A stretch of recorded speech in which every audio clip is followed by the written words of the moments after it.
నమస్కారం, నా పేరు రాధిక. Welcome to CJRTV. తాజా వార్తల విషయానికి వస్తే, కల్వకుంట్ల కుటుంబంలో మరో వికెట్ పడింది. దాదాపు 9.5 ఏళ్ల పాటు తెలంగాణ రాష్ట్రాన్ని లూటీ చేసిన కల్వకుంట్ల కుటుంబం పాపం పండింది. రోజుకో అంశంలో ఆ కుటుంబ సభ్యులు చేసిన అరాచకాలు ఒక్కొక్కటిగా వెలుగులోకి వస్తున్నాయి. ప్రధానంగా కాళేశ్వరం ప్రాజెక్టు నిర్మాణంలో కేసీఆర్ అవినీతి బయటపడింది. లిక్కర్ స్కామ్ కేసులో ఎమ్మెల్సీ కవిత తీహార్ జైలులో ఓచులు లెక్క పెడుతుండగా ఫోన్ ట్యాపింగ్ వ్యవహారం సైతం కేటీఆర్ మెడకు చుట్టుకునేలా కనిపిస్తోంది. హ్యాపీరావు సైతం ఇటీవల భూక్రమణ కేసులో ఇరుక్కున్నారు. తాజాగా కేసీఆర్ ఇన్న కొడుకు కన్నారావు సైతం భూకబ్జా కేసులో పీకల దాకా మునిగపోయారు.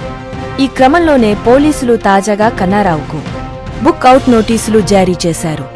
రంగారెడ్డి జిల్లా ఆదిభట్ల గ్రామంలో 2 ఎకరాల భూమి కబ్జా కేసులో కన్నారావుకు మంగళవారం పోలీసులు నోటీసులు పంపించారు. అయితే కన్నారావు ఇప్పటికే సింగపూర్ చెక్కేశారని సమాచారం. పోలీసులు సైతం ఇదే అనుమానాన్ని వ్యక్తం చేస్తున్నారు.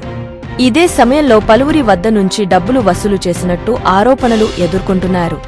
మొత్తం ఈ భూకబ్జా వ్యవహారంలో కీలక పాత్ర పోషించిన 38 మంది నిందితుల్లో 10 మందిని అరెస్టు చేశారు.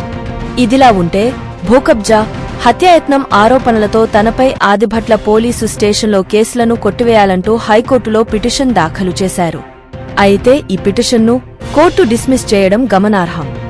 మరొక తాజా వార్తలతో మీ ముందుకు మళ్లీ వస్తాను. అంతవరకు సెలవు. CJRTVని సబ్స్క్రైబ్ చేయండి. ఈ వీడియోను లైక్ చేయడం మరియు షేర్ చేయడం మర్చిపోవద్దు.